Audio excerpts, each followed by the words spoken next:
Hi and welcome to a new episode of the State of the Net podcast. I'm Paolo Valdemarin. And I'm Ewan Semple.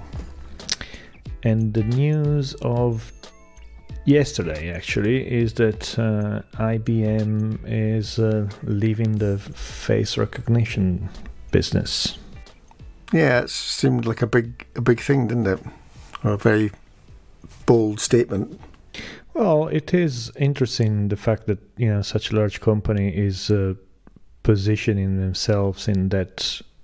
They're basically trying to move their business in a safer place and not just saying that they will try to do it right. They're just saying there's no way to do this right, so we're not going to do it. Yeah, and the right. I mean, the reason for it, if people aren't aware, was just the risks of racial and gender stereotyping and all sorts of mistakes that happen with the facial recognition software. And but as you say, it's just to basically step back and say it's not possible to do it without some problems. I thought it was really interesting. I was reading, I think yesterday too, an article about a small municipality in Italy, northern Italy, one of those that very hard league area, where they have installed a bunch of cameras and with the face recognition technology, and they were forced to turn them off because they were violating GDPR laws. Basically, there is, according to GDPR, there is hardly a good reason to use face recognition ever.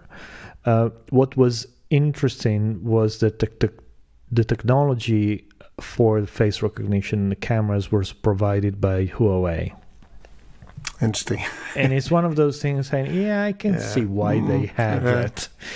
Yeah. And it doesn't sound. I don't want to have that. On the other hand, it's going to be interesting to see what's happened here. I mean, will the UK keep respecting GDPR? In terms of Brexit, yeah. Well, yeah. I mean, this is a country with the highest number of camera per person than anywhere. I mean, London, there is a camera everywhere. I know, and it's just so. So, for instance, my daughter's just started doing some work for the NHS, supporting the extra work that's coming out through COVID, and it's data entry stuff that she's doing. But the questions that they were asking her about her own background and her own health, she was quite happily answering them, but I'm bouncing up and down in the background going, that's outrageous, you're only doing a temporary sort of relief job, why are they asking you that? And she was wondering why I was so bothered, and I'm saying, well, because that will end up on a database somewhere and with your name on it, and that will stick and it'll be in the system, and who knows, 5, 10, 15 years down the line, it just, the whole thing worries me, Paolo. Yeah, well, I mean, I thought it was interesting how the solution that IBM took was, let's just not do this. Because that is a pretty good way of staying away from problems. Yeah. I think it's also partly, and I think, I know we're going to go on and talk about Facebook and algorithms and stuff, but it's the same sort of issue, isn't it? It's the whole thing of coding value decisions into a system, isn't it? And the vagaries of that, and who gets to code it and who gets to decide it, and once the system starts trundling off on its own, what are the consequences, isn't it? Well, I guess that the issue as usual is, can you just not do it like IBM, or do you try to do it right? And if you try to do it right, it will probably make mistake and do it wrong. But you're trying to do something. I mean, the last week since we recorded, it has been a number of things happen on Facebook and social media, and I mean, I had a friend who just decided to walk away from Facebook, deleted his account, stopped using WhatsApp and Instagram. I mean, all Facebook product in protest against Facebook. Which I think is I don't know. I don't have such strong feelings, to be honest, against Facebook at the moment. I think they're accused of a whole bunch of things that sometimes maybe they're true, but I don't think they are. I think they are honest mistakes. Sometimes I think that just they had no idea what they were doing, and they are probably responsible. But I don't think I'm ready to just walk away from 2 billion other people. No, that's the issue, isn't it? I mean, I saw a story briefly, so I don't know how true it turns out to be, that they had said publicly that they are going to fund the Trump campaign, or the Republican campaign, maybe it was more precisely, but Trump by any other name. And, that gave me another pause for thought. But I haven't read that. Yeah, I mean, like you, there are so...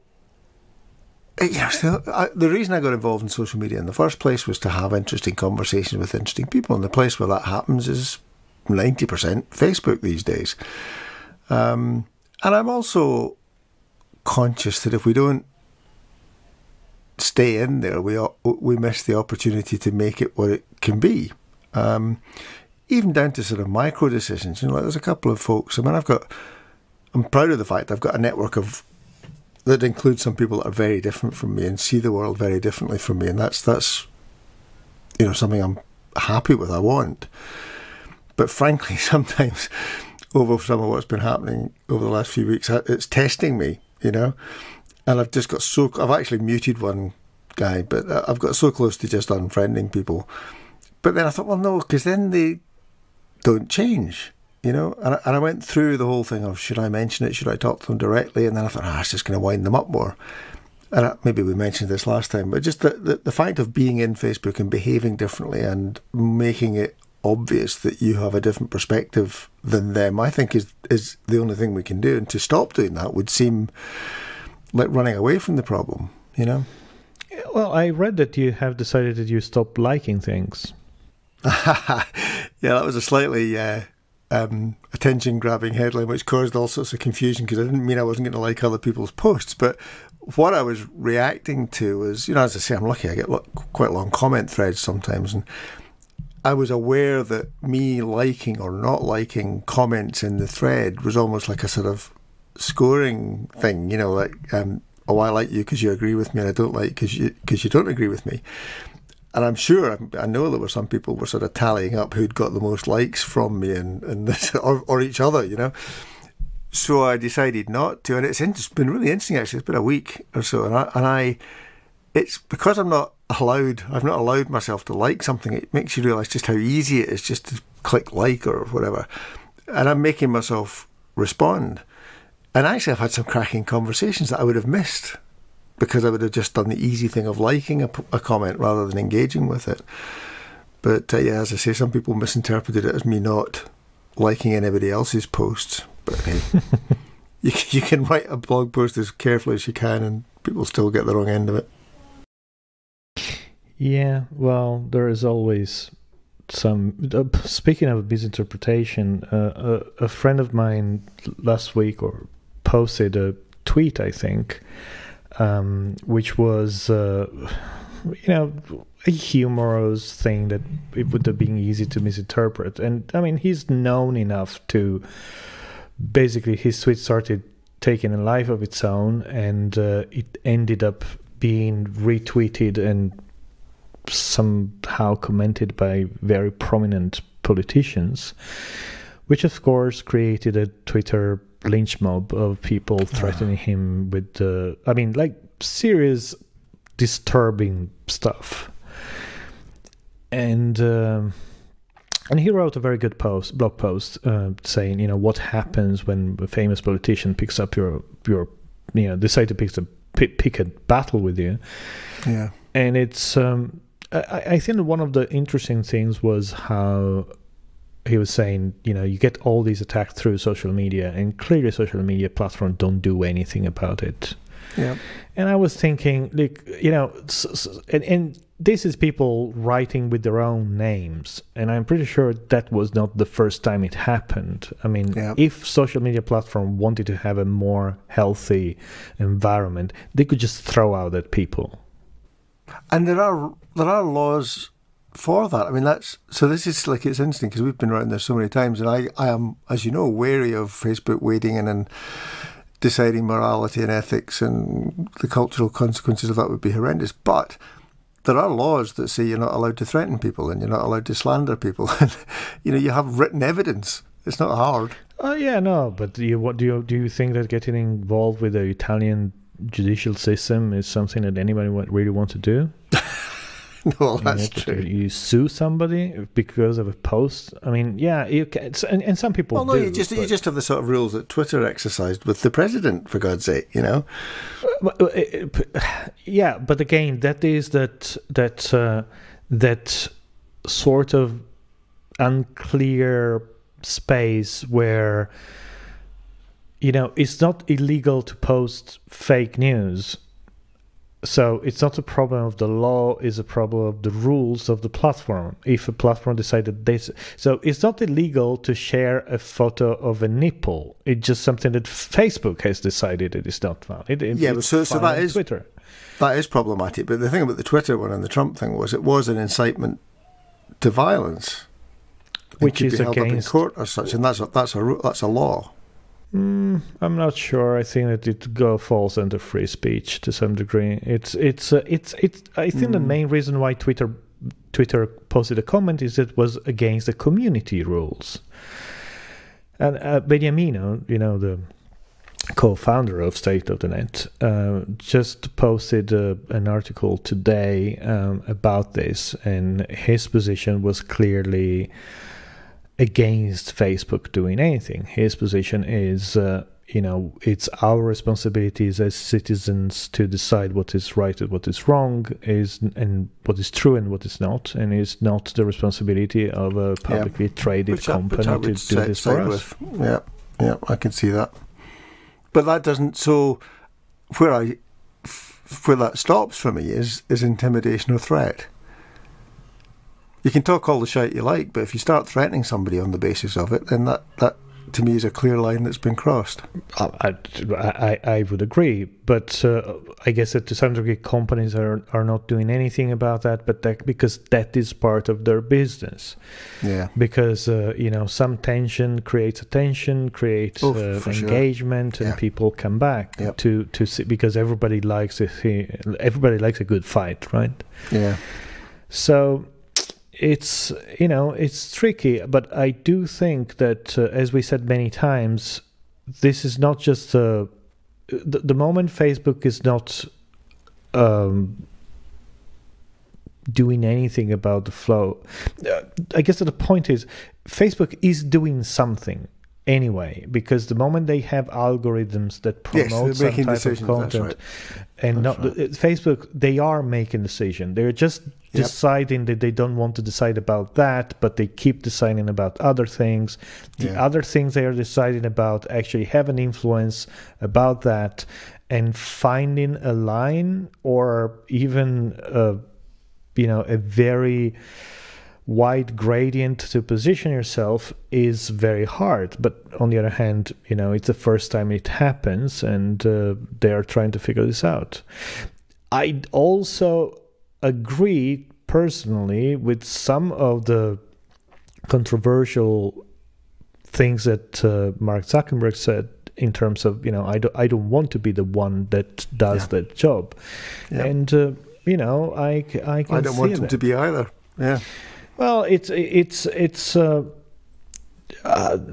probably one of the problems that we have is that it's so polarized and so easy to get. So a lot of the people that get very upset about Facebook, I think that should get less upset about shit in life in general and not just about Facebook.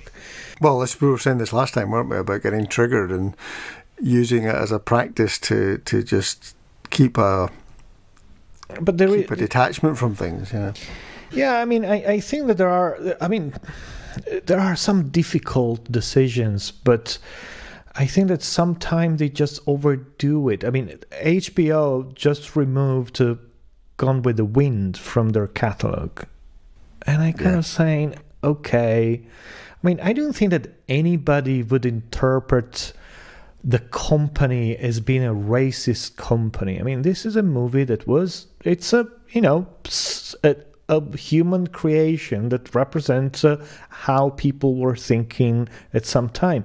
It's not by hiding it that you solve anything. No.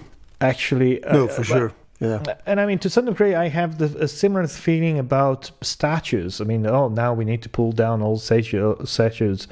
And it's like, yeah, I mean, these were evil people. They were racist, but they were part of history of, this country, that country, whichever other country. So, let's update the plaque and say this is a statue of bloody racist. But removing it so you don't offend exactly whom? I mean, put up more statues of other people. Okay, my reading of understanding of it, not so much that it was offending people as that it's inappropriate to celebrate people like that publicly. It's so I agree with you that I think you can't just go back and sanitize history, not least because even the good guys have got compromise, and there's very few politicians manage to get through a career without doing something dodgy, frankly, and trying to rewrite history is always a sort of iffy thing, but that's different from a publicly visible celebration of a person who, it's different, I think, subtly, but different. I mean, have it in a museum, have it somewhere private, have the, Well, why? I mean, leave it there so that everybody can see that it's that's true. I mean, certainly very few of us would have known about the bastard if it hadn't been for that statue. Exactly. But yeah. I mean, so what are we doing? Are we hiding the fact that this happened? Well, I mean, I would say leave it there. That is a statue that celebrated racism. We have to put it there, not because we think it's a good thing, but because we think it's a bad thing, and we need to be aware of it. I think that hiding everything that you don't like, I'd agree. It's against. You're trying to turn the real world in, your Facebook stream where you just don't see anything you don't like. And maybe we should see a little bit more stuff that we don't like, and be uncomfortable about things. Yeah, I'd agree. And as you know, I think that's partly why we've ended up in the pickle we have, because media and other forces have conditioned us to expect things to be okay and happy and smiley and have lots of stuff and holidays.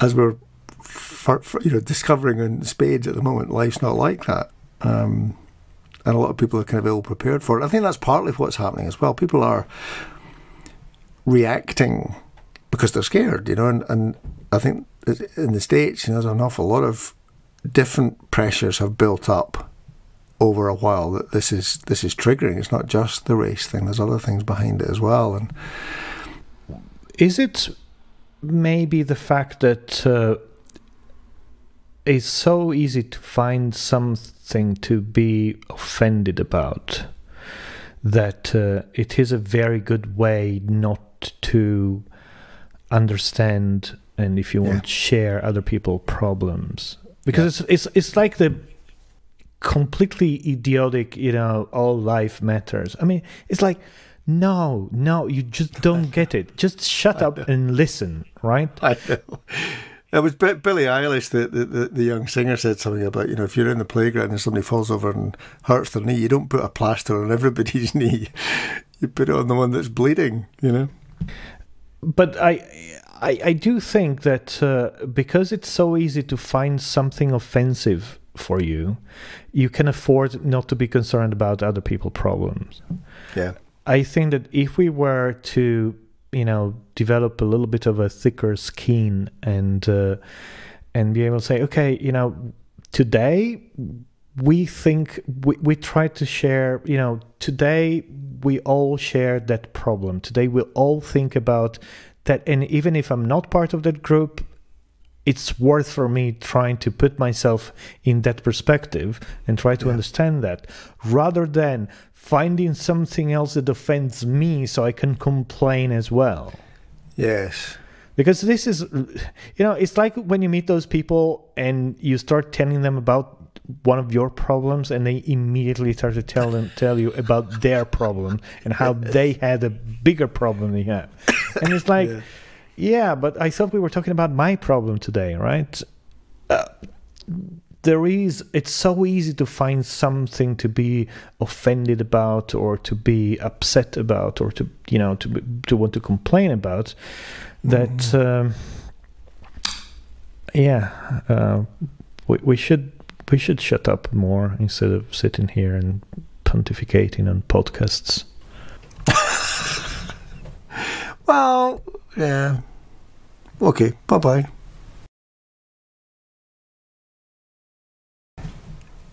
The thing is, sharing...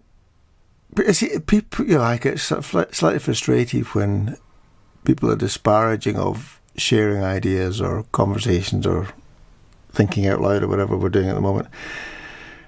And, we've talked before about the amazing effect somebody like Joe Rogan's podcast having on a whole bunch of people who would never have listened to some of the stuff that he's introducing them to. And I would maintain that it's not idle, it's not just avoiding problems or wasting time. It's the only way the problems get sorted is to talk about them and think about them and have other people hear you doing so and spreading ideas, because otherwise you just step back and leave it to the people who will quite happily manipulate any message or any platform in order to get their way, even if it's just taking the sting out of their message by distracting people.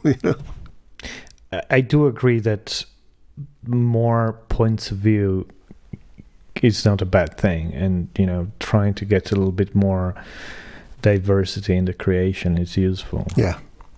Speaking of creation, did you read the story about the guy who basically sat on his phone and accidentally started broadcasting on Facebook, and then for the following 30 minutes was commenting Black Lives Matter riots on TV with racial slurs and stuff. No. It was like he went on for an It's like Gogglebox gone horribly wrong, isn't it? Discussing with his wife, broadcasting this live, until he picked up the phone and he kind of realized, and of course the screen is full of comment of people insulting him, and he kind of said oops and stopped the broadcast, which of course was recorded and everybody. Fantastic. Yeah, so going back to the comments about your friend and the bullying politician and whatever, it still feels... I worry when people talk about running away from it, turning it off, giving up on it. It still feels like a missed opportunity. And part of that missed opportunity, as you rightly said, is facing up to our darker side and things that we maybe think we can get away with in private, but when you try and do them in public, you get other people finding it outrageous. And it still feels like a worthwhile... a shame to lose, Yeah, I think that the challenge is finding that right balance between publicity and I think that what is still not right on social networks like Facebook or Twitter is that they still have a very prominent public side. So they are publishing platforms. Because on other type of social network where incidentally most younger people spend time, you have a closed network. Yes. So, very often you have a network of people you actually know, and if you're not part of the network, you are, you can't see what happens. So in that case, you might have a flexible network. You can have a network that grows, but still it's somehow under control. You can keep lynch mobs out. Yeah. I think that the dynamics that you have on Facebook or on Twitter, and to be honest, people like my friend, they made the fact of being very public. Yes, they were playing the game themselves. Yeah. Oh, they're playing a game. I mean, and to be honest, he wasn't complaining about this. He was just saying, this happened to me. But I mean, I've only seen very little of that. I mean, there have been a few instances back in the day where some of stuff I did became sort of popular. And honestly, I don't want to deal with the consequences of that. I mean, it's like I don't care. I just feel bad. It's not worth it. Well, even the modest amount of sometimes angst I'll get on Facebook, I do feel nostalgic for the old days of blogging. You know, and I'm sometimes tempted just to sort of pull out of all the social networks and just go back to writing my blog. And if people find me, they find me, and they're probably people who've made the effort to do so. And for that reason, maybe, well, I know would foster better conversations and better networks. I mean, I'm really quite close to doing that. And I it's funny because remember in the not the early days, but in blogging, people would make a big thing of I'm giving up blogging and big blog posts about why, and then a month later they'd be back. So I've always had that slight wariness of announcing my departure on Facebook.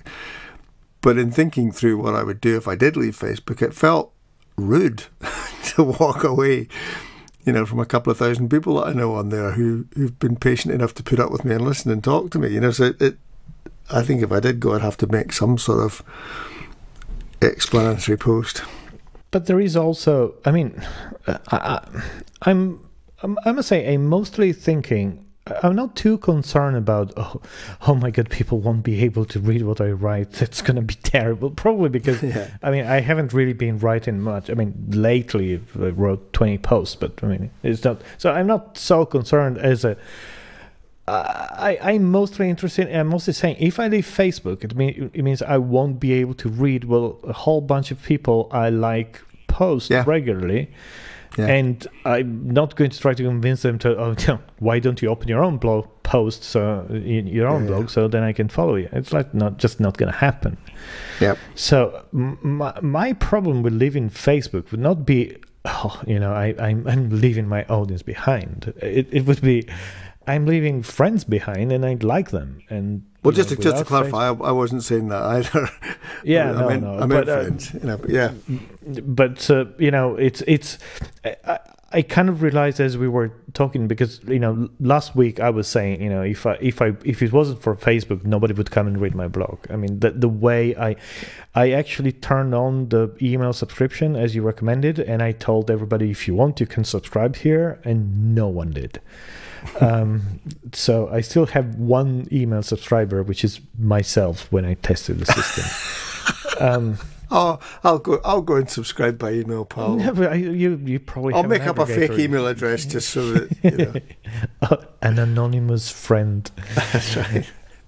So it's but what I was saying, I'm not so much concerned about people not reading me. It's also I wouldn't be able to see a whole bunch of relatives and friends and people I've met over the years that post interesting stuff. Well, but it's interesting. There's a guy, Tim Nahamuk, I can never quite say his name, but he's very knowledgeable and posts a lot about drafts, and he wrote a blog post recently about how he's getting back into blogging, and he said it's because he realised that actually the person he does it for is him. There's something about, and yes, you could keep a private journal, but it feels slightly different, even if there's the remote possibility of somebody else reading it. And that's the same for me. I mean, I would blog even if nobody read it. I mean, writing in public is a very good exercise. I mean, it's makes you think harder, doesn't it? I mean, I realized that even since I started blogging again in the last couple of months, the amount of time I spent thinking and trying to form sentences and say, I could say that and that. Well, no, actually, if I do that, it's funnier. Then I'm gonna put. I mean, I kind of try to write these, medium-sized posts with 2-3 concepts and a photo, and I kind of spend a lot of time thinking, I can do that, and it's a very enjoyable process. And to be honest, yes, I can't really say that I don't care if anybody reads it or not, because okay, I can say I don't care if anybody reads it, but I'm way happier when more people read it than when they don't. So it's probably I do care, actually. Let's say that I don't think I'm ready to walk away from all of this. Yeah, I mean, this is, I was going to say it's a once-in-a-lifetime opportunity, but it's a once-ever opportunity as far as we know. I mean, there's never been this ability to connect millions of people across all sorts of boundaries and have these real-time conversations. And walking off fed up because they're not the conversations you'd like them to be just seems a bit of a shame, really, instead of staying there trying to improve them and being part of this thing and working out as we get better at it, hopefully. Yeah, I mean, even if, as some said, this is a toxic swamp, I mean, it's our toxic swamp. I mean, and I want to see how it goes. So, yeah, I think that on this optimistic note, we can wrap today's episode. And we'll see you next time. And don't give up.